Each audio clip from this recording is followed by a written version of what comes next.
अस्सलाम वालेकुम जी। हे हाय, welcome to another video. उम्मीद है आप सब लोग खैरियत से होंगे। मेरा नाम है ज़ियाउर रहमान और आप देख रहे हैं मेरा यूट्यूब चैनल। और मेरे साथ एक बार फिर से मौजूद है जनाब मियां अदनान साहब। कैसे हैं आप?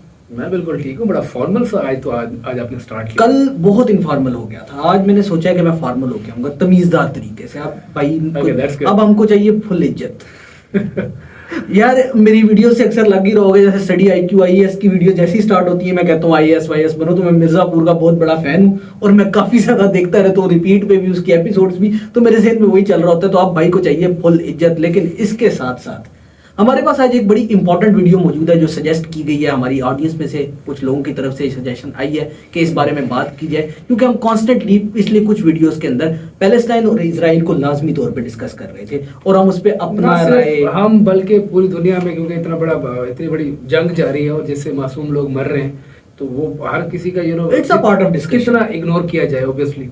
और it's a big part of discussion. पिछली वीडियो में भी इसके बारे में काफी सारे लोगों की राय आई, जिनको पढ़ के देख के सुन के बहुत अच्छा लगा उनकी राय जान के। और उसके बारे में आज बात करेंगे जरूर वीडियो के एंड पे। लेकिन इस टाइम पे हमारे पास एक वीडियो मौजूद है। ये वीडियो है जी आकाश बैनर्जी की और उनके चैनल का नाम है द देश भक्त। और इस वीडियो का जो ओरिजिनल लिंक है वो डिस्क्रिप्शन में मौजूद होगा। और आपके सामने अब फॉर्मल तरीके से मियां अदनान साहब इसका टाइटल रीड करेंगे। ओके, मैं यहाँ पर सुस्ती का मुजाहरा कर रहा था, but well played. As is I will involve you, I will keep on pinching you कि आप एक्टिव होके इसका पार्टिसिपेट करें और मेरे साथ बातचीत लाजमी करें। और आपको करनी पड़ेगी तो टाइटल पढ़ के बताएं फॉर्मल तरीके से, क्योंकि अब हमको चाहिए, क्या चाहिए हमको? फुल इज्जत। फुल इज्जत, फुल इज्जत। हाँ। और लेडीज एंड जेंटलमैन, आज मेरी एनर्जी थोड़ी लो है। काफी कल से लो है लेडीज एंड जेंटलमैन विषय में। या काफी सारी चीजें चल रही होती हैं। तो खैर, let's come back to the topic of this video. इसका टाइटल जो है कुछ, ये देखिए फंबल भी कर रहा हूँ मैं, है ना। खैर, इसका टाइटल जो, और ये आपने जाने देना है इसको, इसी तरह राय जाने देना। I would not mind. As Israel resumes bombing, why has the Arab world totally failed Palestinians.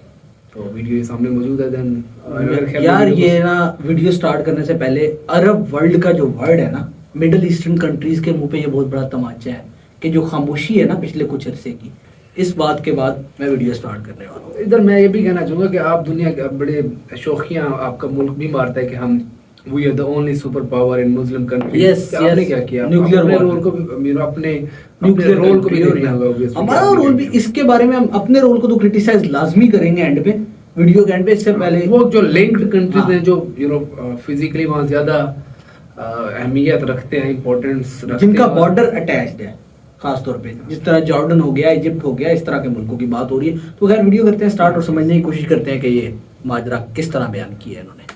1948 Aman, Jordan की राजधानी। इस्माइल अल खलीदी, एक फिलिस्तीनी डिप्लोमेट, जॉर्डन देश के राजा किंग अब्दुल्ला से मिलते हैं।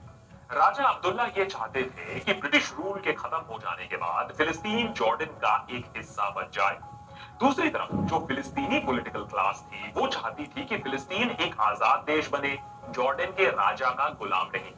पर उनको भी ये बात सता रही थी कि ब्रिटेन वहां एक नया देश इजराइल की स्थापना करना चाहता था। ऐसा इजराइल जो पूरे फिलिस्तीन पर कब्जा अल्टीमेटली कर लेगा।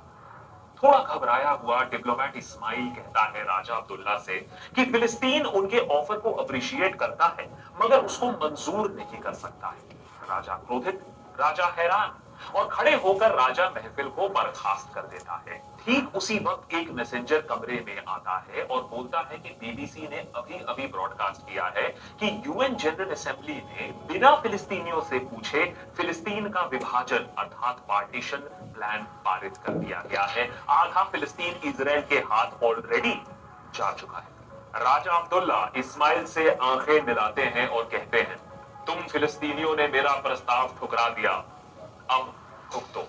18 नवंबर 2023 को जॉर्डन के फॉरेन मिनिस्टर एबन सफादी एक बयान देते हैं कि कोई भी अरब फौजी गाजा नहीं जाएगा, यानी जॉर्डन का कोई भी ट्रूप, जॉर्डन किसी भी ट्रूप्स को नहीं भेजेगा फिलिस्तीन को बचाने के लिए, फिलिस्तीनियों के रखरखाव के लिए। हाँ, कहने के लिए कह दिया कि हम फिलिस्तीनियों को इस तरीके से बेदखल नहीं होने देंगे।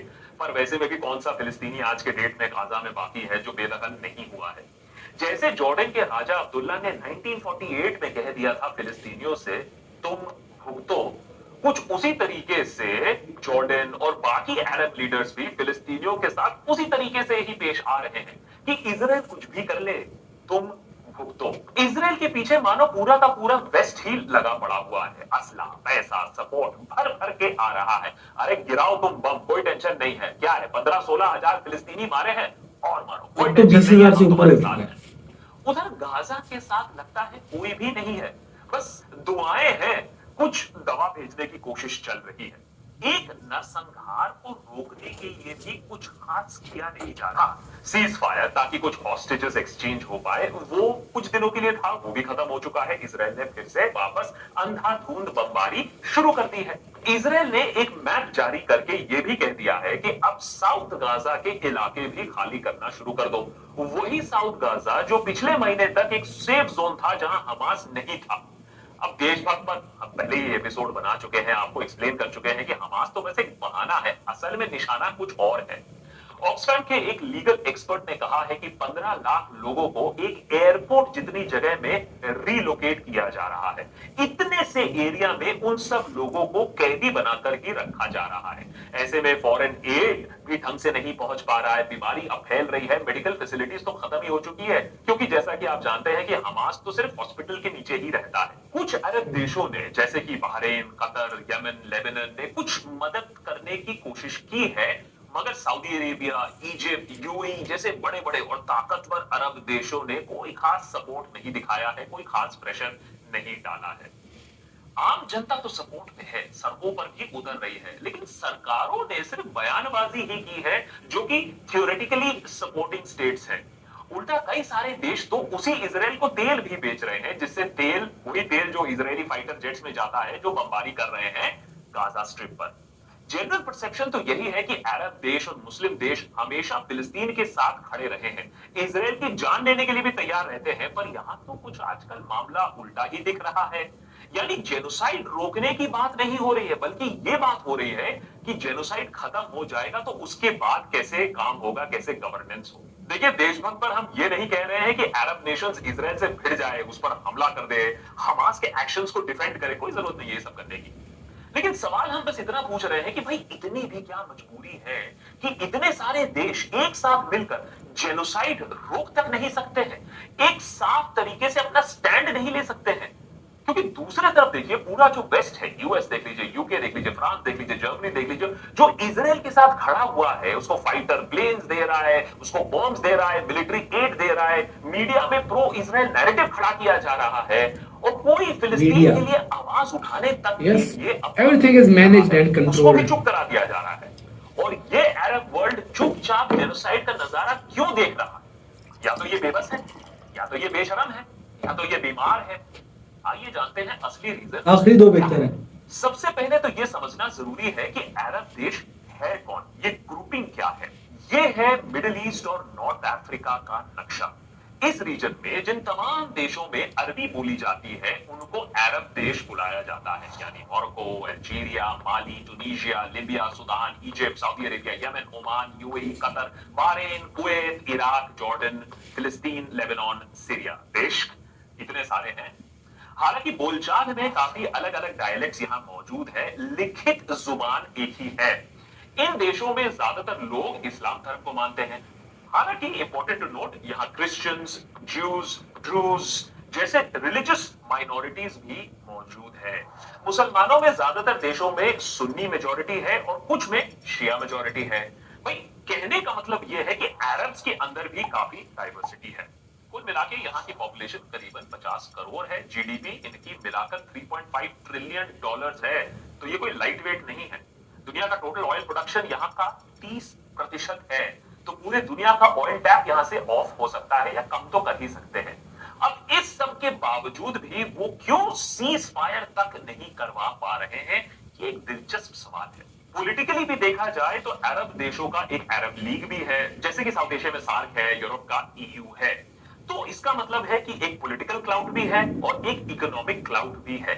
इसके बावजूद भी एक खुला जेनोसाइड चल रहा है, उसे क्यों नहीं रोका जा पा रहा है? देखिए, बहुत कॉम्प्लिकेटेड इशू है। मैं ये नहीं कह रहा हूं कि बहुत आसान इशू है। ये हमारा 8वां एपिसोड है ये समझाने की, जो मैं कोशिश कर रहा हूं। अगर और भी आपको बैकग्राउंड चाहिए तो मैं आपको क्लियर कर देता हूं कि पहले के देशभक्त के एपिसोड्स देखिए, या तो एक काम करिए, थोड़ी सी और रीडिंग करिए। हम आपको रियली इंकरेज करेंगे कि इस इशू के बारे में पढ़ना और भी जरूरी है। अगर आपको पढ़ने का टाइम नहीं है तो कोई बात नहीं, आप ऑडियो बुक के माध्यम से भी बहुत कुछ आप जान सकते हो कि इस पूरे मिडिल ईस्ट रीजन में और जो इजराइल और पैलेस्टाइन के बीच में ये जो युद्ध, ये जो घमासान चले आ रहा है, इसका बैकग्राउंड क्या है। आप Israel versus Palestine the cursed war पढ़ सकते हो ऑन कुकू एफएम। कुछ नहीं करना है आपको, कुकू एफएम पर जाना है, ये ऑडियो बुक डाउनलोड करना है और फिर वॉक करते हुए, जिम करते हुए या अपना घर का काम करते हुए आप ये ऑडियो बुक सुन सकते हो और बहुत ज्यादा आपको डिटेल में और भी हिस्ट्री भी मिल जाएगी। कोविड होने के बाद जब डॉक्टर्स ने मुझे एडवाइस किया कि भैया रेगुलरली वॉक किया करो, तो फिर मैं ये ऑडियो बुक सुनता हूँ वॉक करते समय। Not only geopolitics, not only biography, knowledge based books मिल सकती हैं आपको। मैं खुद as a matter of fact काफी स्ट्रेस मैनेजमेंट, पर्सनल फाइनेंस और बिजनेस मैनेजमेंट की किताबें Once I tried कि मैं की कोशिश करता हूँ ये सब्सक्रिप्शन हासिल कर सकूं, बट मेरा पेमेंट मेथड जो है ना वो एक्सेप्ट नहीं हो रहा, अगर आप क्योंकि इंडिया है। डाउनलोड करते हो और नीचे दिए गए लिंक से डाउनलोड करते हो, then you get 50% off on Kuku FM's first month of subscription। इसका मतलब है बेसिकली 99 रुपीज की जगह सिर्फ 49 रुपीज और 10,000 ऑडियो टाइटल्स आपके लिए अनलॉक हो जाती है। नीचे डाउनलोड Only for 100 rupees, यार, they are making knowledge very easy। और अपना नॉलेज लेवल थोड़ा बढ़ाइए। चलिए अब आते हैं कोर क्वेश्चन पर कि भाई पब्लिक ओपिनियन सबसे पहले क्या है, ये देख लेते हैं। 1950s तक मोरक्को से लेकर इराक तक यूरोप का कॉलोनियल इन्फ्लुएंस था, एक कब्जा था, कहीं फ्रांस तो कहीं यूके। जिस तरीके से हिंदुस्तान के बच्चे ब्रिटिश राज की क्रूरता के बारे में पढ़ते हैं कि किस तरीके से लगान और 3 गुना लगान लिया जाता था, उसी तरीके से अरब में भी बच्चे यही सुनते आए हैं कि उन पर कितनी बर्बरता की गई थी बाय दीस कॉलोनियल पावर्स। तो अरब लोगों को उनके साथ एक हमदर्दी है कि भाई तुम्हारे साथ भी ऐसा हुआ था, मेरे हिस्ट्री में भी ऐसा हुआ था, और सब एक टाइम पर वेस्ट के गुलाम बने हुए थे और इसी वेस्ट ने हमारे रिसोर्सेस चोरी किए थे और हम पर लगान लगाया था। और ये जो यूरोपियन कॉलोनाइजेशन है ना, ये एक दिन अचानक से खत्म नहीं हो गया, कहीं ना कहीं आज भी ये चल रहा है, बस उसका एक रूप और रंग बदल गया है। यही तीसरा रीजन है, पूरे रीजन में आज भी भर भर कर वेस्टर्न डोमिनेशन है। इस न्यू कॉलोनियलिज्म का सिलसिला चले आ रहा है। फिलिस्तीन का मुद्दा अपने में ही इंपॉर्टेंट तो है ही, पर ये अरब लोगों के लिए वेस्टर्न डोमिनेशन के खिलाफ एक स्ट्रगल मान लीजिए। फिलिस्तीन उसका एक सिंबल है, एक प्रतीक है। आज जो फिलिस्तीन में हो रहा है दूसरे देशों में हो चुका है और बहुत लोग डरते हैं कि कहीं कल फिर से ना हो। पर इतने wide spread pro Palestine public support के बावजूद भी ऐसा क्यों है कि अरब देशों के जो लीडर्स हैं वो चुप्पी साधे हुए हैं और उल्टा कुछ महीनों पहले तक तो इजराइल से हाथ मिलाने की भी बात कर रहे थे। ये इसलिए है कि जब अरब देशों ने वेस्टर्न डोमिनेशन के खिलाफ एकजुट होने की कोशिश की, आवाज उठाने की कोशिश की, कोई ठोस कदम लेने की कोशिश की, तो वेस्ट ने डिवाइड एंड रूल, मिलिट्री दबाव डालना शुरू कर दिया। इजिप्ट के पहले प्रेसिडेंट नासिर एक पैन अरब नेशनलिस्ट थे, यानी कि वो मानते थे कि सारे अरब देश एक साथ उन्हें आना चाहिए, एक देश बनना चाहिए, और इस देश में नेशनलिज्म की बुनियाद सुन्नी आइडेंटिटी नहीं या मुस्लिम आइडेंटिटी नहीं, बल्कि एक पैन अरब आइडेंटिटी होनी चाहिए। और ये अरब देश वेस्ट का गुलाम नहीं रहेगी, खुद की स्टेट पॉलिसी बनाएगी और वेस्ट के अगेंस्ट वो एकजुट होकर सामने आएंगे। वेस्ट ने सबसे पहला डिवाइड एंड रूल करना यही शुरू किया। नेशनलिस्ट सरकारों के खिलाफ हमेशा वो इससे इफेक्टिवली अपना काम कर जाते हैं। रॉयल फैमिलीज दूसरी तरफ मिलिट्री दबाव बनाना शुरू किया, पैतड़े लगाने शुरू किए, जैसा 1956 में यूके और फ्रांस और इजराइल ने सुएज कैनाल के कंट्रोल के लिए इजिप्ट के ऊपर इन्वेजन कर दिया। और 1967 में इजराइल ने वेस्ट की मदद के साथ फिर से पड़ोसी अरब देशों पर भी इन्वेजन किया। 1967 के हमले के बाद अरब देशों ने भी इजराइल के प्रति no peace, no recognition, no negotiation का फॉर्मूला अपनाया। सऊदी अरेबिया के किंग फैसल ने भी इजराइल और अमेरिका को तेल बेचने से मना कर दिया था। बहुत सीरियस एनर्जी क्राइसिस भी हो गई थी उस समय, मगर अंत में वेस्टर्न मिलिट्री और बिजनेस इन्फ्लुएंस से सऊदी अरेबिया के राजा को छोड़ अरब नेशनलिस्ट सरकार भी, भुट्टो साहब भी शामिल थे इस सारे गेम में। ये होता है वेस्ट का दबाव। 1979 में इजिप्ट इजराइल के बीच में एक पीस टॉक होता है और तब से आज तक इजिप्ट की फॉरेन पॉलिसी कहा जाता है यूएस के हिसाब से ही चलती है। लीबिया में भी कुछ ऐसा ही किया गया। वेस्ट की नहीं सुनेंगे, कोई बात नहीं, हम आपके ऊपर अच्छी तरीके से बमबारी कर देंगे, आप ही को खत्म कर देंगे। ये सारी जियोपॉलिटिकल इतिहास इसलिए मैं समझा रहा हूं क्योंकि अभी जो अरब देशों की चुप्पी है वो इसी वेस्टर्न डोमिनेशन की एक प्रक्रिया का ही एक पार्ट है। लिबिया और इराक अगर खुद ही तबाह होकर बैठे हुए हैं तो वो निंदा के सिवाय कुछ और कर भी नहीं सकते हैं। Saudi Arabia, Jordan, UAE, Oman जैसे देश में उन राजाओं की मनमानी चलती है जो वेस्ट के साथ मिले हुए हैं, और इजिप्ट जैसा देश एक खतरनाक डेट ट्रैप में फंसा हुआ है। IMF के $160 बिलियन का कर्जा उसे चुकाना है IMF और वर्ल्ड बैंक जैसे वेस्टर्न फाइनेंशियल ऑर्गेनाइजेशंस को। अब ऐसे में आपका सवाल का जवाब पाकिस्तान में यहाँ पे करे और दिया। क्या और बोले। यही कहानी मोरक्को, अल्जीरिया, ट्यूनीशिया की भी है। सूडान में खुद ही एक जेनोसाइड चल रहा है और माली में फ्रांस का कॉलोनियल कब्जा और इन्फ्लुएंस खत्म ही नहीं हो रहा है। यानी एक हद तक सारे देश बेबस हैं। पर अब तो ट्रेड इंटरेस्ट के लिए भी अरब देश बेशर्मी पर भी उतर आए हैं। 2022 में इब्राहिम अवार्ड्स में यूएस ने नॉर्मलाइजेशन टॉक्स मीडिएशन के लिए बहरीन, मोरक्को, सूडान, यूएई और इजराइल के बीच में शुरुआत कराई। यानी सऊदी अरेबिया जैसे देश जो डिप्लोमेटिकली इजराइल को रिकॉग्नाइज नहीं करते थे, अब ऑफिशियल स्टेटमेंट्स में निंदा करते थे, वो अब ऑफिशियल तौर से डिप्लोमेटिक टाइज धीरे धीरे एस्टैब्लिश करने लगे। ट्रेड तो वैसे में ही बहुत टाइम से चल रहा था, मगर 2020 में कोशिश की गई कि ये जो ऑप्टिक्स है ना, कि ये जो दिखावा है अरब लीडर्स को वो फिलिस्तीनियों का अपार्थाइड और ऑनगोइंग एथनिक क्लेंजिंग बर्दाश्त नहीं हो रहा है, उसे भी बाय बाय कर देते हैं। ये जो पोस्चरिंग है उसे भी खत्म कर देते हैं और नॉर्मलाइज कर देते हैं और इजराइल को एक्सेप्ट कर लेते हैं इनटू द अरब वर्ल्ड। अब बात हो रही है 2023 से 2024 में सऊदी अरेबिया के साथ भी रिलेशंस नॉर्मलाइज बस हो ही गए थे, मगर अब जो गाजा में हो रहा है उसके बाद लगता है कि इसमें थोड़ा सा स्पीड ब्रेकर लग गया। पाकिस्तान के हवाले से भी चीजें तब्दील हो रही थी, स्पीड अप करने की कोशिश की जा रही थी, काफी कोशिश की गई, यूएई ने काफी प्रेशर भी डाला ये कह दिया है कि हम इजराइल पर कोई इकोनॉमिक सैंक्शंस नहीं लगाएंगे क्योंकि हम पॉलिटिक्स और हम ट्रेड को मिक्स नहीं करते हैं। यानी पैसों का मामला है बाबू भैया, सिंपल है। और अगर जनता प्रोटेस्ट करे तो पुलिस भेज दो, वहां मामला खत्म कर दो।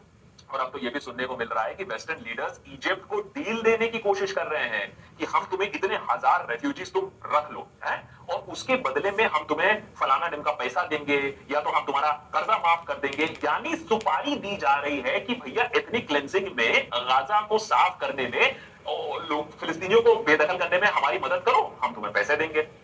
10 नवंबर को सऊदी अरेबिया की राजधानी रियाद में OIC यानी ऑर्गेनाइजेशन ऑफ इस्लामिक कोऑपरेशन की मीटिंग होती है।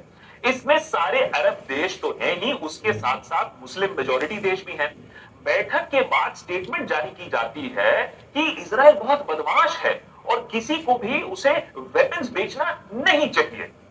मगर मजे की बात देखिए कि जो यही वो देश है जो इजराइल को तेल भी बेच रहे हैं, इनमें से कई सारे हैं जिसमें इजराइल के बॉम्बर प्लेन्स में यही तेल जाता है, लेकिन तेल बेचने के बारे में कोई बात नहीं हुई है। तुर्की के अर्दोआन ने भी बोला कि इजराइल को बमबारी रोकनी चाहिए, इजिप्ट ने भी बोला कि बमबारी रुकनी चाहिए। पर अगर ऐसा नहीं होता है तो फिर क्या करेंगे? इस पर कंप्लीट चुप्पी, इस पर सन्नाटा। तुर्की का बहुत बड़ा इंटरेस्ट है इजराइल के साथ, बड़ी ट्रेड है। यही है ना, अभी मुझे दोगलापन नजर आता है ना मगर बस उतना ही किया तुर्की के सदर का। हाँ, बातें करवा लो सरकार ने ये फैसला लिया। लेकिन हम किस मुंह से कहते हैं अगेन पाकिस्तान। जॉर्डन की राजधानी अमान में इजराइल के एम्बेसी के बाहर नारे लगा रहे थे, इट्स नॉट इनफ, इतना काफी नहीं है। सिर्फ Saudi Arabia, Oman, Kuwait, Bahrain और यूएई, इन 5 देश में अगर आप देखें तो दुनिया का 20% ऑयल प्रोडक्शन होता है। अगर ये चाहें तो एक चुटकी में पूरी दुनिया में ऑयल मार्केट्स को क्रैश करवा सकते हैं, इमरजेंसी ला सकते हैं, इजराइल पर ऑयल एम्बार्गो लगा सकते हैं। जहां तक एड की बात है, गाजा मेडिटेरेनियन कोस्ट पर है, मगर अरब देश अगर चाहे तो वहां शिप्स भेज सकते हैं डायरेक्टली फॉर एड। वैसे इंटरेस्टिंग फैक्ट ये है कि इन्हीं 5 देशों में 27 यूएस मिलिट्री बेसेस भी हैं। भाई जहां ऑयल वहां यूएस मिलिट्री। अगर ये देश के लीडर सच में फिलिस्तीनियों के साथ खड़ा होना चाहते तो वो पहले तो यूएस के मिलिट्री बेसेस को खाली करवा देते, पर शायद ऐसा कुछ करेंगे तो हालत उनकी लिबिया जैसी ही हो जाएगी। उल्टा जॉर्डन ने तो पिछले महीने 25 लोगों को अरेस्ट किया। उनका जुर्म तो सुनिए, वो प्रो पैलेस्टाइन धरना लगाने के प्लानिंग कर रहे थे। और सऊदी अरेबिया में तो उन लोगों को अरेस्ट कर लिया गया है जो मक्का मदीना में फिलिस्तीन के लिए दुआ कर रहे थे। दुआ एक ब्रिटिश मुस्लिम एक्टर जो हज के लिए सऊदी अरेबिया गया था, उसको डिटेन कर लिया गया था क्योंकि उनकी तस्बीह या माला, प्रेयर बीड्स फिलिस्तीन के नेशनल फ्लैग के रंगों में था और उन्होंने केफिया यानी एक फिलिस्तीनी स्कार्फ जो कि एक सिंबल बन गया है, एक प्रतीक बन गया है, वो पहना हुआ था।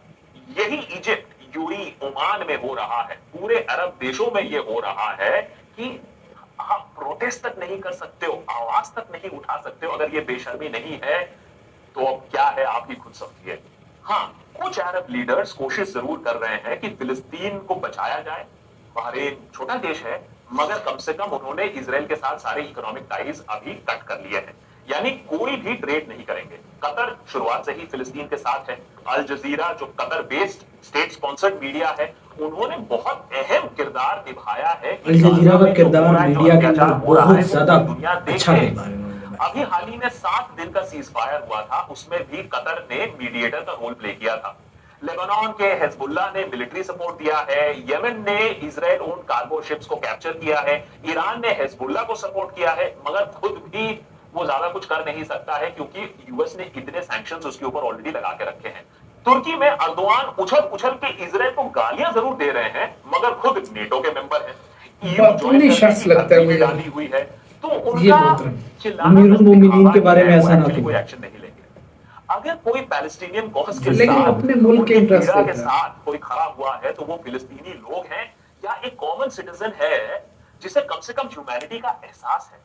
तो जिस तरीके से पिछले 2 महीनों में अरब जनता आई हुई है, हो सकता है उससे कुछ दबाव हो। ऑप्टिमिस्टिक हो रहे हैं हम, मुझे मालूम है, लेकिन हो सकता है इस दबाव के चलते शायद कुछ लीडर्स जो पावर में हैं वो फिर वेस्टर्न डेमोक्रेसीज पर थोड़ा सा उनको भी आईना दिखाए, उनको भी बोले कि कम से कम एक सीज फायर करा दो। ये होने की आशा मैं भी जानता हूं कम है, क्योंकि अरब देश के जो नेता हैं वो अभी अमेरिका अपने जेब में लेकर घूम रहा है और उनकी इकोनॉमी अमेरिका इनको फायर फेंक देगा यूज करके। तो इसीलिए बिजनेस एट द एंड तो अंजाम तो की जिंदगी से ज्यादा इंपॉर्टेंस दी जा रही है। तो अभी तो फिलहाल वो जेनोसाइड की तस्वीरें बस ट्विटर पर फॉरवर्ड हो रही हैं, उससे ज्यादा कुछ हो नहीं रहा है। लेकिन ये बात आपको समझना बहुत जरूरी है कि अगर इंडिया कुछ ऐसा करे तो देखिए किस तरीके से हमारे ऊपर इंटरनेशनल प्रेशर आएगा। लेकिन अगर इजराइल कुछ कर रहा है, सेल्फ डिफेंस के नाम पर कर रहा है, हमास को खत्म करने के नाम पर कर रहा है, लेकिन देखिए उसे कितना बड़ा फ्री पास मिला हुआ है। और दूसरी तरफ यूनिटी ना होने के वजह से और इकोनॉमिक प्रेशर होने के वजह से पूरा का पूरा अरब एंड मुस्लिम वर्ल्ड एक सीज फायर तक नहीं करा पा रहा है। ये जो आखिर में जो बात की है ना, इससे बड़ा तमाचा नहीं हो सकता कि पूरा अरब वर्ल्ड और पूरा 52 मुस्लिम कंट्रीज एक सीज फायर तक नहीं करा पा रहे। और हमारे न्यूक्लियर स्टेट होने का क्या फायदा है?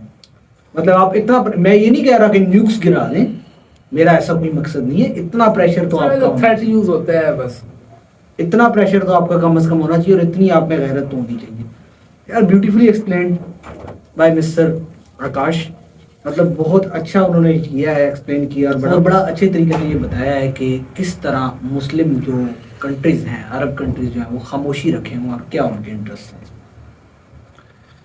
जी अभी मतलब चीज़ें जब इतना खुल के, एक होता है ना कि आपको पता नहीं होता कि पीछे क्या है।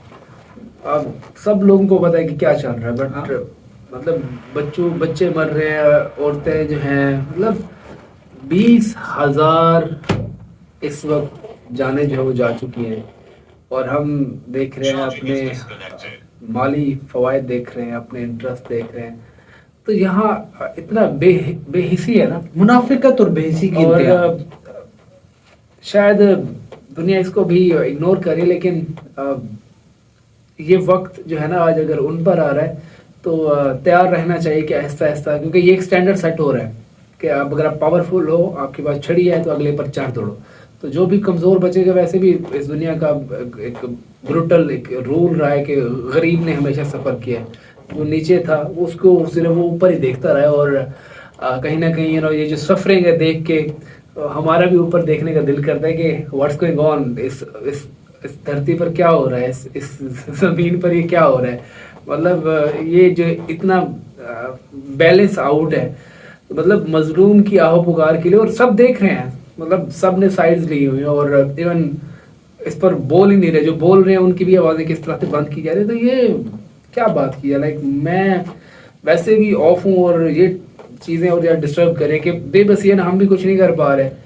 और यार ईमान के दर्जात जिस तरह आपने कल की वीडियो में मियाँ साहब आपने बयान किए, तो हम ज़बान से आवाज़ उठाने की कोशिश कर रहे हैं और करते रहेंगे कि यार किसी तरह पाकिस्तानी स्टेट भी जो है वो इस मामले में दावों से, बयानबाजी से बढ़कर कुछ करे, थोड़ा सा प्रेशर बनाने की कोशिश करे। न्यूक्स लेके इसराइल के पीछे दौड़ जाने की कोई बात यहाँ नहीं कर रहा, ना ये यहाँ पे पॉसिबल है। दुनिया न्यूक्लियर वॉर की तरफ नहीं जा सकती क्योंकि उसकी तबाही बहुत बड़ी होगी, उसकी बात बिल्कुल नहीं कर रहे। लेकिन इस कदर प्रेशर तो बनाना चाहिए कि दुनिया का जहाँ 30 से 40% तेल, दुनिया की इतनी बड़ी इकोनॉमी और इतनी बड़ी आबादी, 1.25 अरब से ऊपर मुसलमान, और एक हमारे मुसलमान जो लोग हैं वो एक तरफ इस कदर पिस रहे हैं, ये बात नहायत अफसोसनाक है। यहाँ और मुसलमान गले वाला में- फिल्टर भी अगर ज़्यादा भी हटा दें, और it's not इंसान, matter, मतलब इंसान यार, क्योंकि वो एक मतलब थोड़ा और जूम इन कर लेते हैं, जूम आउट करके देखो, they are human, human being. ठीक है। तो वो और हमारे तो मजहब में भी यही बात है ना कि एक इंसान की जान लेना, एक इंसानी जान की एक जिसने एक इंसान को कत्ल किया पूरी उसने इंसानियत। पूरी इंसानियत को कत्ल किया, जिसने एक इंसान की जान बचाई उसने पूरी इंसानियत को बचाया, ये तो हदीस में भी आता है। और इंसानी जान की हुर्मत काबतुल्लाह से ज्यादा है, ये रसूलुल्लाह का फरमान है, काबे से ज्यादा हुर्मत रखता है। काबा वो पॉइंट है जो इससे ज्यादा कोई इंपॉर्टेंट Sacred, पॉइंट नहीं है हमारे लिए, obviously। मुसलमानों के लिए तो बिल्कुल नहीं है। दुनिया का सेक्रेड 3 पॉइंट्स में हमारे लिए तो यही है सबसे बड़ी इंपॉर्टेंस की जगह। और यहाँ पे किसी मुसलमान की बात नहीं हो रही, किसी शिया सुन्नी किसी स्पेसिफिक टाइटल की बात नहीं हो रही, यहाँ इंसान की बात हो रही है कि एक इंसानी जान की हुर्मत जो है वो काबे से ज्यादा है। ये अफसोसनाक है। और लेकिन इसके साथ पॉजिटिव पॉइंट ये है कि इंडिया जहाँ जो है हाँ, वो स्टेट बहुत लेवल पे इजराइल के एक support प्रो है, इजराइल सपोर्टर है। interest और है जिस तरह उनका। की कल बहुत मतलब अच्छा तो नहीं, लेकिन एक बात थी कि लोगों ने खुलकर ये बात लिखी कि यार इंडियन इंटरेस्ट जो है वो इजराइल के साथ मैच करते हैं और हम अपने मुल्क के इंटरेस्ट के साथ हैं। खैर, ये- जिस तरह आप करते हो चाइना में जो मुसलमानों के साथ रोहिंग्या आप- मुसलमानों के खिलाफ बात नहीं करते, हत्ता कि करनी चाहिए।